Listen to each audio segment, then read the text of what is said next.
kepada bupati melalui camat di tempat masing-masing bahwa ada terjadi kekosongan dan bermaksud untuk melaksanakan kegiatan. Tetapi surat tersebut oleh bupati, Dispermades dan camat diabaikan. Jadi surat permohonan pengajuan pengisian kekosongan jabatan oleh kepala desa yang sejak awal tahun 2019 diabaikan. Kemudian yang keempat, bahwa berdasarkan monitoring yang dilakukan inspektorat, seharusnya inspektorat mengetahui adanya kekosongan jabatan tersebut.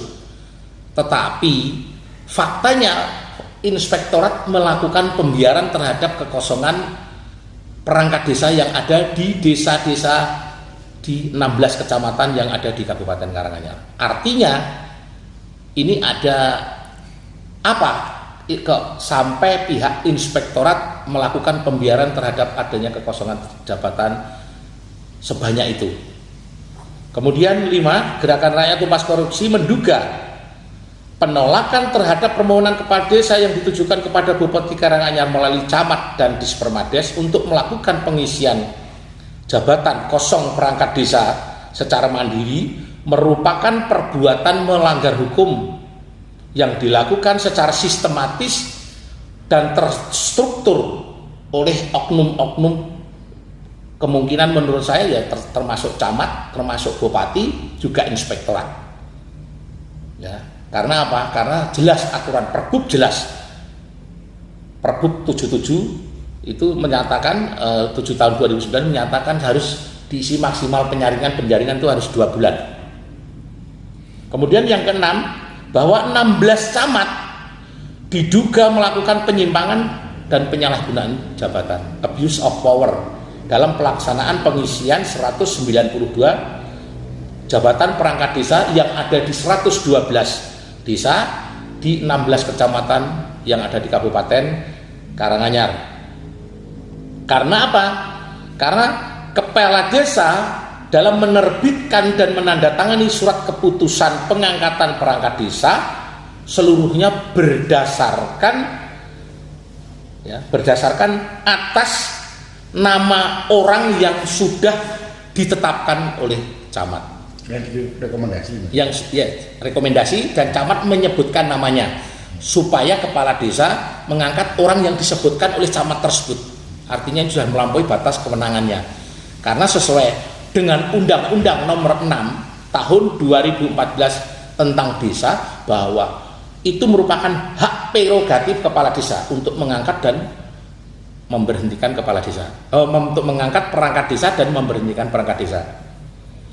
Kemudian 7, kepala desa selaku pengguna anggaran APBDes untuk biaya administrasi seleksi calon perangkat desa di pihak ketiga universitas swasta yang ditunjuk atas rekomendasi, atas perintah ya, secara lisan dari oknum kepala Dispermades, yaitu pihak yang bertanggung jawab sepenuhnya terhadap seleksi dan pengangkatan calon perangkat desa tidak dapat menjalankan fungsi dan tugasnya sesuai Undang-Undang Nomor 6 Tahun 2014 tentang desa, karena pelaksanaan kegiatan pengisian 192 perangkat desa di Kabupaten Karanganyar menggunakan Peraturan Bupati Karanganyar Nomor 77 Tahun 2019 sebagaimana diubah Peraturan Bupati Nomor 35 Tahun 2020 tentang perangkat desa. Kemudian hasil kesimpulan yang didapat Gerakan Rakyat Tumpas Korupsi dalam pelaksanaan dalam investigasi 192 jabatan perangkat desa tersebut, diduga terjadi transaksi jual beli soal dan jabatan. Nah, ini yang harus menjadi bahan pertimbangan nanti ketika dilakukan proses penyidikan yang segera saya desak untuk ditindaklanjuti oleh Kejaksaan Tinggi Jawa Tengah. Jual beli soal dan jabatan. Jabatan. Soal apa? Kisaran berapa itu? Soal apa? Soal tes. Yang diselenggarakan oleh pihak ketiga. Betul. Karena mungkin ini hanya saya sampaikan terlebih dahulu bahwa terjadi OTT terhadap oknum, ya terhadap oknum, ini terhadap oknum anggota DPRD Kabupaten Karanganyar tentang adanya proses gratifikasi terhadap pengisian perangkat desa. Artinya terungkapnya jual beli soal itu terkait dengan ditangkapnya OTT itu. Betul, karena mereka menjanjikan, rata-rata menjanjikan bahwa untuk jabatan kasih ini 200 juta, untuk jabatan kaur ini 200 juta, untuk jabatan kadus bisa mencapai 300 juta, untuk jabatan sekretaris desa bisa mencapai kurang lebih sekitar 400 juta. Nah ini kan sangat besar sekali. Ada berapa oknum itu Pak Agung? Nah, sementara itu menyangkut masalah teknis, nanti saya tidak bisa menyampaikan di sini, mungkin untuk lebih lanjutnya nanti akan saya sampaikan kembali secara terbuka. Kemudian yang menjadi masalah, tidak ada aturan dan undang-undang yang menyatakan bahwa peringkat 1 dari hasil seleksi yang dilaksanakan oleh pihak ketiga tadi, universitas swasta yang ditunjuk yang melakukan kerjasama dengan desa itu harus suatu keharusan harus diangkat menjadi perangkat desa. Nggak ada itu aturan yang atau undang-undang yang menyebutkan bahwa peringkat 1 itulah yang harus ditunjuk camat menjadi perangkat desa. Tapi faktanya seperti itu. Tapi faktanya 16 camat yang ada di Kabupaten Karanganyar menunjuk peringkat 1 dan menyebutkan namanya, diberikan rekomendasi kepada kepala desa untuk diberikan SK pengangkatan. Itu fakta yang ada dan saya mempunyai bukti-bukti terkait masalah tersebut. Kemudian ada lagi yang berdasarkan investigasi kita, ya itu ada universitas. Jadi di sini ada 2 universitas swasta yang ditunjuk. Di mana, di Jakarta atau di mana? Di seluruhnya, yang satu universitas di Surakarta, yang kedua universitas yang berdomisili di Karanganyar. Jadi 2 universitas ini ditunjuk yang membawa oknum kepala Dispermades.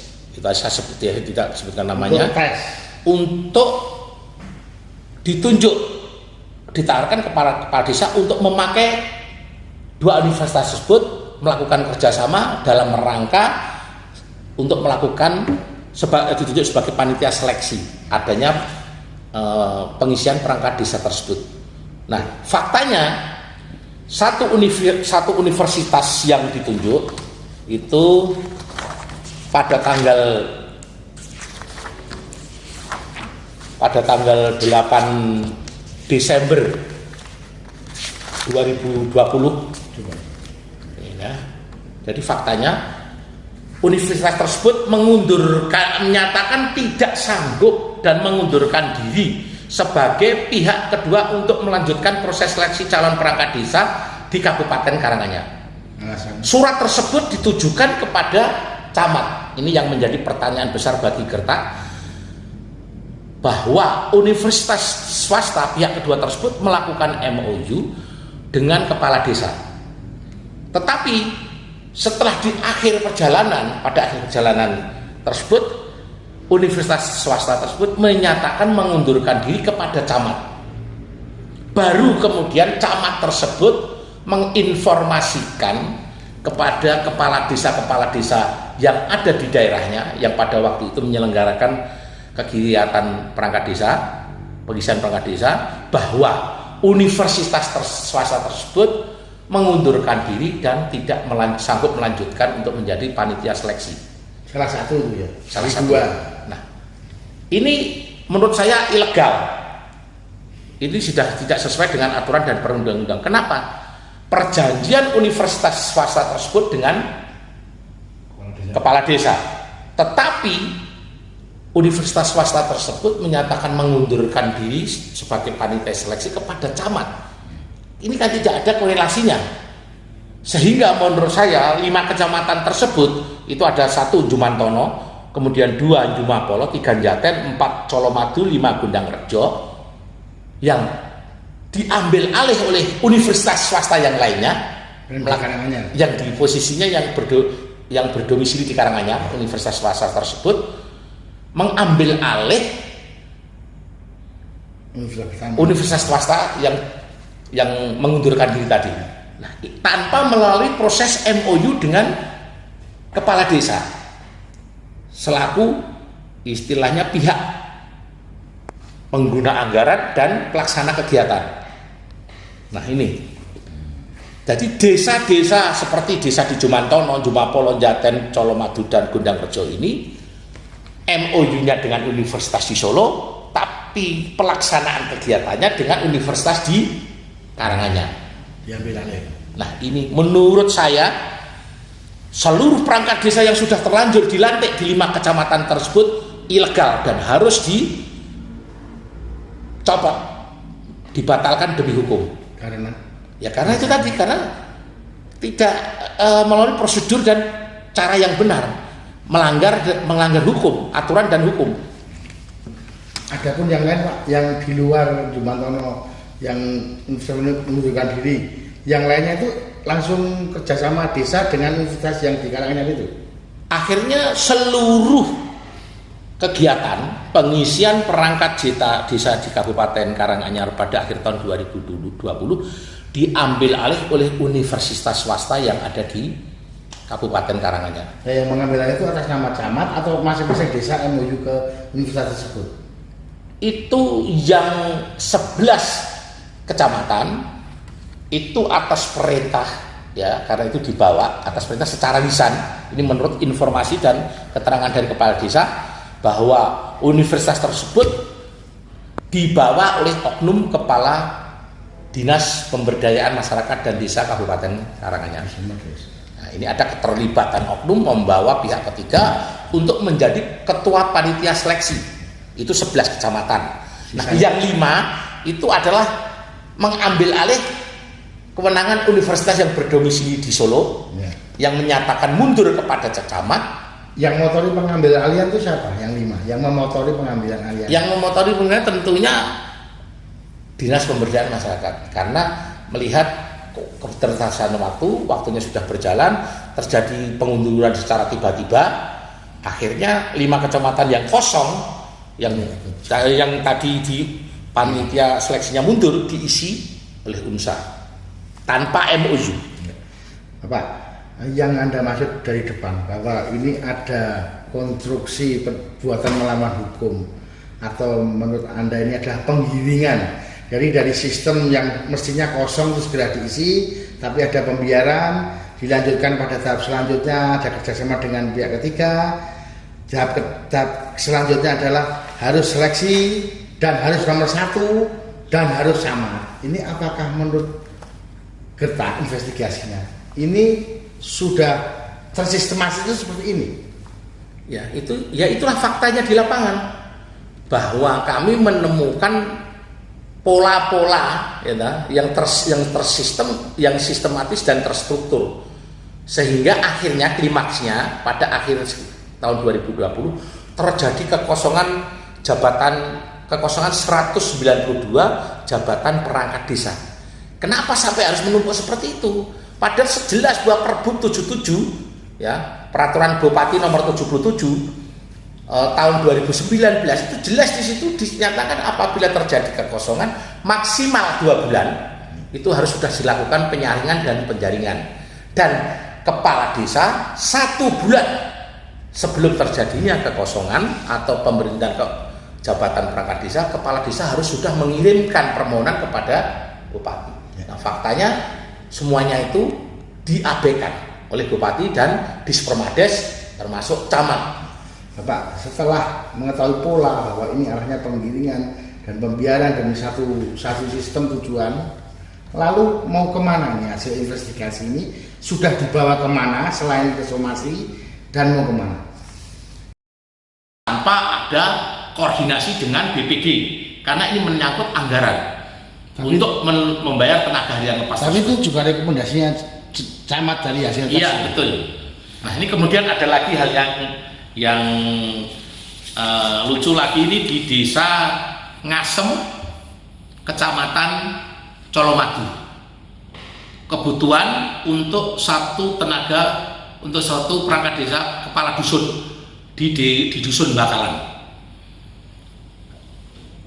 pihak panitia pelaksana kegiatan ada menyatakan ada 2 peserta. Ini suami istri. Peserta ini yang mendaftar sebagai kadus bakalan ini suami istri. Ya suami istri, namanya tidak saya sebutkan, suami istri. Kemudian oleh pihak ketiga yang dinyatakan lulus hanya 1, pihak laki-laki. Yang perempuan dinyatakan tidak lulus. Nah, ini seharusnya kan tidak ada pelantikan karena cuma 1 orang. Tetapi faktanya kepala desa tanpa adanya rekomendasi dari camat tetap melantik 1 orang tadi yang laki-laki sebagai kadus. Kalau ini camat tidak memberikan rekomendasi. Tidak memberikan rekomendasi, tapi melakukan pembiaran. Kenapa? Pada waktu pelantikan camat juga hadir. Tetapi kenapa camatnya tidak melakukan tindakan terhadap kesalahan prosedur tersebut? Jadi minimal ada 2 lah, 2 yang lulus atau jangan 1 gitu maksudnya. Ya minimal sesuatu kan minimal untuk pembanding harus lebih dari harus minimal 2 orang. Nah, jadi mungkin itu yang sementara yang bisa saya sampaikan, adanya dugaan penyimpangan penyalahgunaan jabatan dalam pelaksanaan kegiatan pengisian 192 jabatan perangkat desa yang ada di 112 desa, 16 kecamatan di Kabupaten Karanganyar pada akhir tahun 2020. Harapannya terakhir apa? Harapan apa yang sudah terjadi ini? Harapan saya ya tentunya berharap Kejaksaan Tinggi menindak dengan tegas supaya kepada oknum-oknum yang sudah melakukan penyimpangan penyalahgunaan jabatan dan dugaan gratifikasi dalam penyelenggaraan kegiatan pengisian perangkat desa dimaksud. Kalau efeknya sampai akhirnya harus bukan hanya oknumnya, ketika efeknya harus lurah itu harus karena menyalahi aturan harus dicopot, ini bagaimana nanti kan efeknya ke politik daerah? Ya karena ini menurut saya ilegal, ya menurut saya ada yang ilegal tidak sesuai dengan aturan yang ada ya. Batalkan SK yang sudah diterbitkan kepala desa karena ini merupakan representasi dari perintah camat kepada kepala desa untuk melantik setiap orang yang sudah ditunjuk namanya oleh camat. Ya. Saya tidak berharap kepada bupati dan tidak minta kaji ulang. Waktu yang ada sudah cukup. Saya sudah memberikan somasi dan ternyata somasi saya diabaikan, tidak dibalas. Jalan satu-satunya saya menempuh jalur hukum supaya nantinya ada paling tidak ya ada kejelasan bahwa dalam pelaksanaan kegiatan yang terjadi di Karanganyar ini sudah menyimpang dari peraturan dan undang-undang, dan ini agar Kejaksaan Tinggi segera menindak supaya dapat menimbulkan efek jera terhadap siapapun pelaku, tidak peduli siapapun itu pejabat kayak mau apa, siapapun pelakunya.